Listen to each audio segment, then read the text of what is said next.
만일 당신이 배를 만들고 싶다면 사람들을 불러 모아 목재를 가져오고 일을 지시하고 업무를 나눠주는 짓은 하지 마라.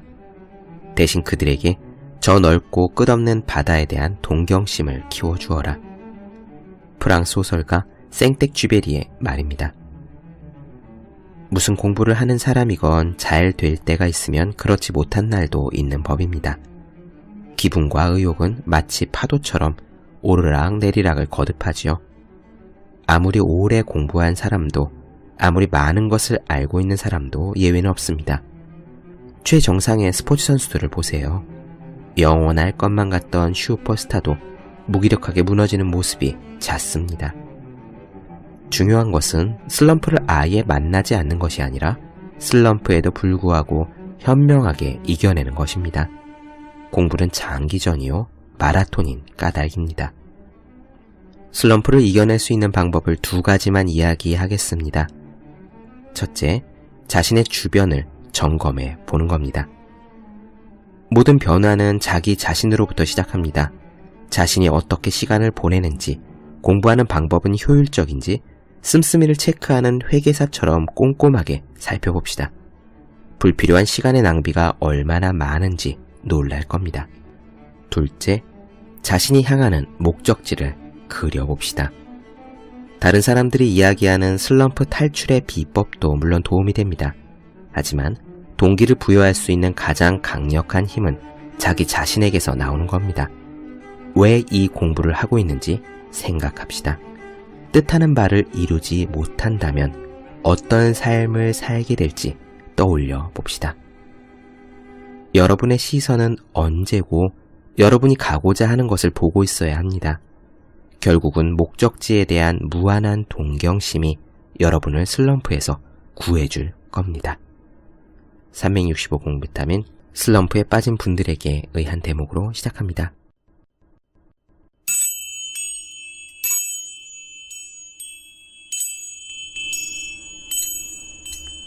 네, 안녕하세요. 본격 공부자극 팟캐스트 서울대는 어떻게 공부하는가 한지우입니다. 우리는 지금 황농문 선생님의 몰입을 나눠드리고 있습니다. 오늘은요, 몰입과 종교적 감정, 즉 영성과의 연관성에 대해서 이야기를 나눠드려 보죠. 요컨대 몰입에 들어가게 되면은 자신도 모르는 사이에 종교적인 감정이 든다는 것이 실제 과학 연구로 증명이 되었다는 겁니다. 여기서 말씀드리는 영성이라는 건요, 특정 종교와 관계는 없습니다. 황농문 선생님은 이 책에서 참선하는 스님, 기도하는 수녀님, 그리고 옥수수를 연구하는 과학자의 이야기, 또 아인슈타인의 이야기를 들면서 그 체험들은 무척 비슷했다는 말씀을 하시거든요. 그리고 종교적 체험이 있으신 분들, 특정 종교든 아니면은 자기가 하고 있는 일에서든 어떤 분야에서든 간에 이런 분들께서는 오늘의 내용이 그런 체험을 어떻게 뇌과학적으로 설명할 수 있는지에 대해 이해의 폭을 넓힐 수 있는 시간이 될 것 같습니다. 시작하기 전에 한 가지 말씀을 드리고 싶은 거는요, 마치 우리가 사랑을, 남녀 간의 사랑이건 아가페적인 사랑이건 간에 이 사랑을 호르몬으로, 신경 전달 물질로, 또 뇌파로 설명 가능하다고 해서 호르몬과 신경 전달 물질과 뇌파 자체가 사랑이 아니듯이요. 그러니까 사랑을 뇌과학적으로 설명이 가능하다고 해서 사랑이 무가치하고 기계적으로 되어버리는 것이 아니듯이 오늘 이야기에서 종교나 영성 체험에서 나타나는 현상들을 뇌의 과학적인 관점에서 설명을 한다고 해서 당연히 종교나 영성 자체가 무가치하고 기계적으로 되어버리는 것은 아니라는 사실입니다. 다만 이러한 과학적인 설명을 통해 이해의 폭을 넓힐 수 있고 자신의 종교든 일이든 아니면 자신의 삶이든 여러 분야에서 보다 중요하게 생각하시는 가치들에 더 효율적으로 집중할 수 있는, 그렇게 이해의 폭을 넓힐 수 있는 그런 기회가 되실 거라고 생각해요. 오늘의 이야기는 먼저 종교와 몰입 경험이 비슷하다는 말씀을 드리고요. 여기서 제가 아는 어떤 스님의 직접 수행시 경험담을 같이 말씀드리겠습니다. 그리고 이어서 이러한 체험이 뇌과학적으로 어떻게 설명이 되는지로 이어가도록 할게요. 그럼 시작해 보겠습니다.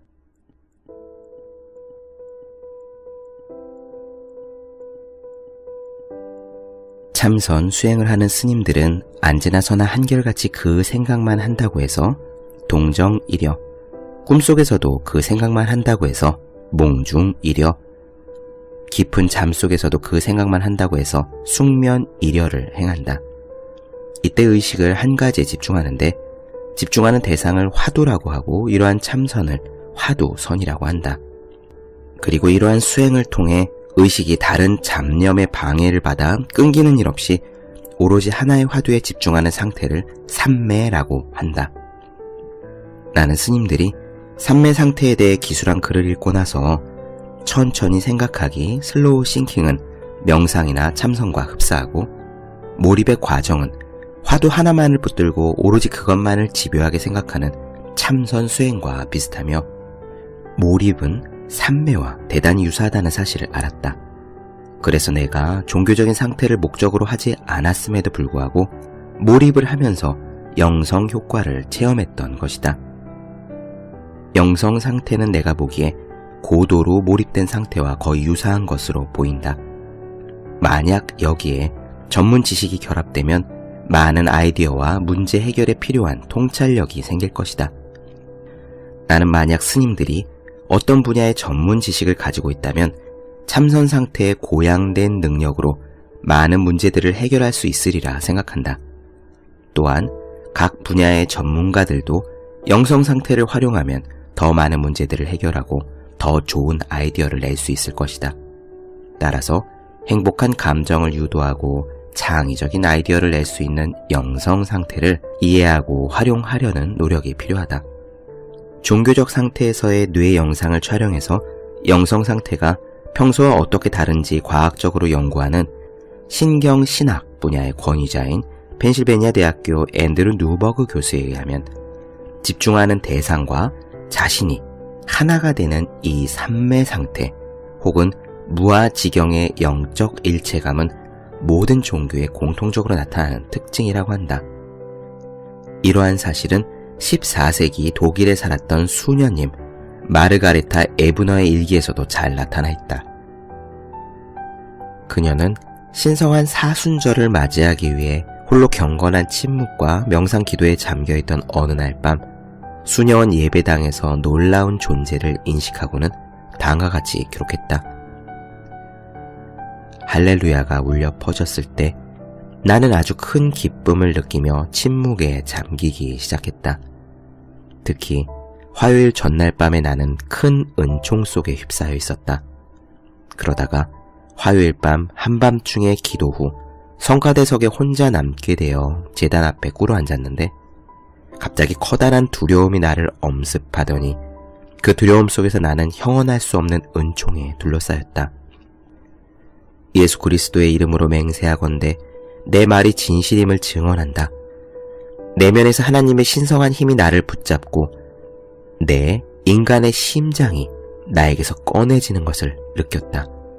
형언할 수 없는 감미로움이 나에게 다가왔고 마치 나의 영혼이 나의 몸에서 떠나는 것 같았다. 그런데 이런 체험은 영적인 범주에만 국한되는 것이 아니다. 자나 깨나 오직 연구에만 몰입하는 과학자도 연구하는 대상과 자신이 하나가 되는 일체감을 경험할 수 있다. 다음은 루트 번스타인의 생각의 탄생에 소개된 바버라 맥클린터 교수의 이야기다. 옥수수를 연구할 때 나는 옥수수의 외부에 있지 않았다. 나는 그 안에서 그것들의 체계의 일부로 존재했다. 나는 염색체 내부도 볼 수 있었다. 실제로 모든 것이 그 안에 있었다. 놀랍게도 그것들은 내 친구처럼 느껴졌다. 옥수수를 바라보고 있으면 옥수수가 나 자신처럼 느껴졌다. 나는 종종 나 자신을 잊어버렸다. 가장 중요한 것은 바로 이것. 내가 나 자신을 잊어버렸다는 것이다. 바버라 맥클린터 교수는 미국 최초의 여성 노벨상 수상자로 옥수수를 연구하다가 유전자 변이를 발견했다. 이처럼 주어진 문제를 몇 개월 이상 자나깨나 생각하다 보면 마치 아이를 잉태한 듯한 느낌이 들고 몰입 끝에 해결한 최종 결과는 마치 내 아이처럼 느껴진다. 또 그 결과가 신성하게 느껴지면서 상대적으로 나 자신은 하찮게 생각된다. 내가 죽으나 하루살이가 죽으나 세상은 변함이 없지만 이 결과만큼은, 내가 연구한 이 결과만큼은 어떠한 희생을 치르더라도 세상에 알려야 한다는 사명감마저 든다. 나는 처음 몰입을 경험했을 당시 특별히 종교활동을 하지 않았는데도 이러한 종교적 감정이 강렬하게 느껴져서 주위 사람들에게 아마도 종교가 이렇게 생겨난 것 같다라고 이야기하곤 했다. 재미있는 점은 아인슈타인도 바로 이러한 종교적 상태에서 창조성이 발현된다는 이야기를 했다는 것이다. 다음은 종교적 상태에서의 창조성에 관한 아인슈타인의 이야기다. 나는 뛰어난 과학적 견해는 모두 깊은 종교적 감정에서 나온다고 생각한다. 이 무한한 종교적 감정은 그것을 전혀 느끼지 못하는 사람들에게 알려주기란 매우 어렵다. 내 견해로는 이 감정을 일깨우고 이것을 이해하는 사람들 속에서 계속 이 감정이 유지되게 하는 것이 학문과 예술의 가장 중요한 기능이다. 네, 어떻게 들으셨습니까? 지금 황농문 교수님은 몰입에 들어가면 종교적 체험과 매우 유사한 상태를 경험하게 된다라고 이야기를 하고 있죠. 저는 그 부분이 궁금해져서요. 제가 알고 있는 스님께 수행을 많이 하신 분께 여쭤봤습니다. 그랬더니요, 사실 저보다 몰입책에 대해서 더 잘 알고 계셨어요.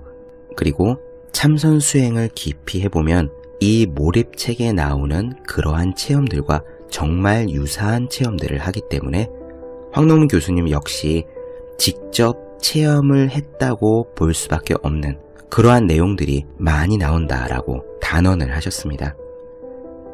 그 내용들이 재미있어서요, 스님께 들은 이야기들 짤막하게 나눠드릴게요. 이분은 사실 뉴스에도 나오시고 좀 유명하신 분입니다. 어라 스님이라고요. 어라라는 캐릭터로 만화를 그리시는 스님이세요.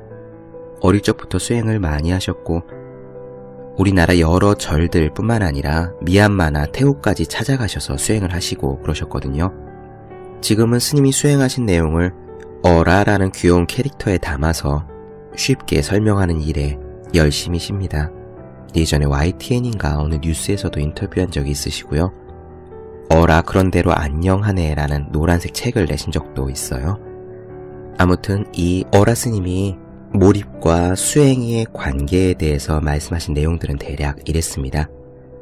아까는 몰입을 경험한 황농문 선생님이 종교를 바라보면서 저쪽 체험도 내가 몰입한 체험과 비슷하다라고 말씀을 하신 거라면은 지금 이 어라 스님의 체험은 종교적 체험을 하시면서 몰입책에 나온 내용이 우리 것과 비슷하다라고 말씀을 하시는 거죠. 양쪽의 이야기가 손바닥이 마주치듯 딱 일치하는 지점들이 있습니다. 예를 들면 이런 거예요. 지난 시간에 강한 몰입에 들어가는 법을 제가 설명을 드리면서 황농문 선생님이 사흘짜리 몰입 들어가기 가이드를 주셨는데 그 날짜 자체는 중요한 것 같지 않다라고 설명을 드렸잖아요. 이 스님도 그런 말씀을 하셨습니다.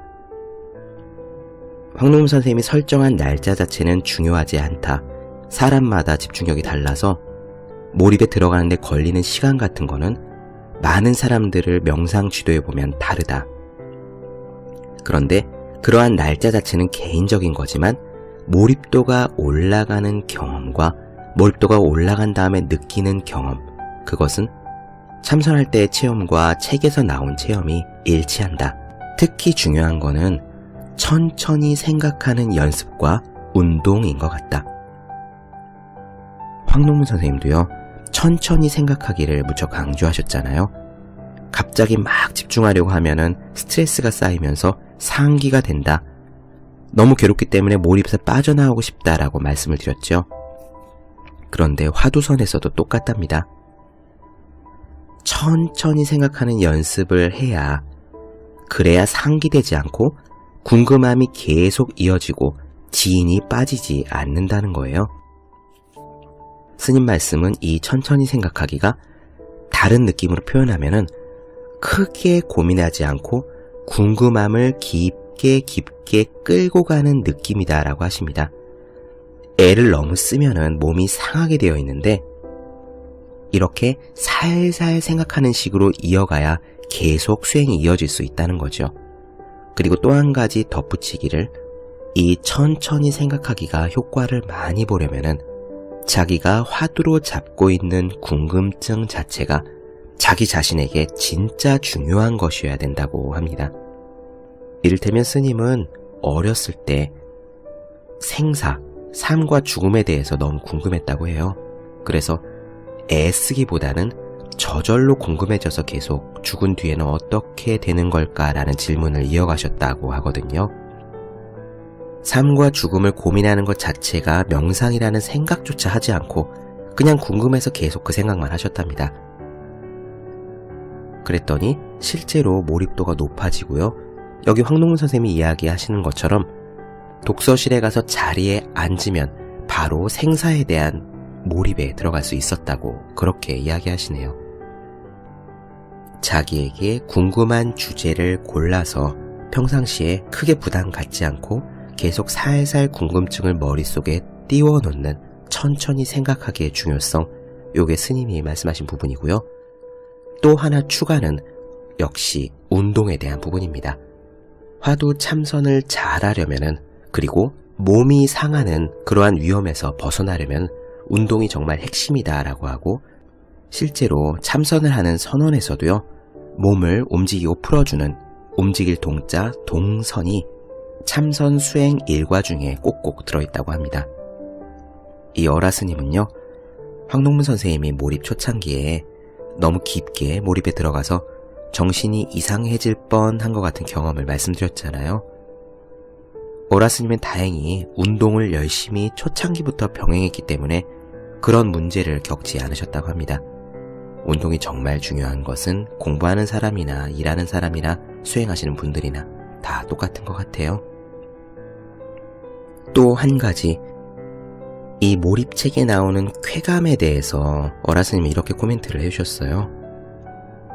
쾌감이라고 표현할 수 있는지는 모르겠지만 이런 식의 경험은 있었다. 뭐냐면은 잡념도 없고 졸음도 없이 오직 궁금하다라는 생각 하나만 가지고 아주 고요하게 몰입에 깊게 들어가니까 문제가 살살살 풀려갈 때 이상한 느낌이 온다라고 하십니다. 스님의 경우는 죽음 이후에 내가 어떻게 될까라는 부분을 가지고 고민을 하셨는데 문득 몰입도가 높아지면서 그게 인간의 머리로 알 수 있는 게 아님에도 불구하고 마치 다 알아버릴 것 같은 마지막 관문이 있다면 그 관문이 금세라도 열릴 것 같은 그런 굉장히 이상한 느낌을 경험하셨다는 거예요. 그걸 쾌감이라고 보면 볼 수도 있고, 뭐랄까, 이거 이제 열리는데, 이제 답이 오는데 라는 그런 느낌이 마치 싹 다 알아버릴 것 같은 그러한 순간에 엄청난 희열이 있답니다. 어라스님은요, 어렸을 때 이런 체험들을 하시고 나서 자신의 경험이 많이 바뀌었다. 그래서 비록 다른 세속적인 욕심, 탐진치, 분노와 욕심과 어리석음과 이런 것이 있다고 해도 삶의 중요한 가치관 자체는 바뀌지 않게 되었다. 일상의 여러 가지 문제들도 중요하지만 다른 어떤 것들도 삶과 죽음, 그리고 이 수행에 대한 부분보다는 그 중요성이 훨씬 덜하다라는 생각이 머릿속에 가치관으로 뿌리 박혔기 때문에 의심 없이 출가를 할 수 있었고 지금도 계속 수행을 이어가고 있다, 이렇게 말씀을 하셨습니다. 어떠신가요?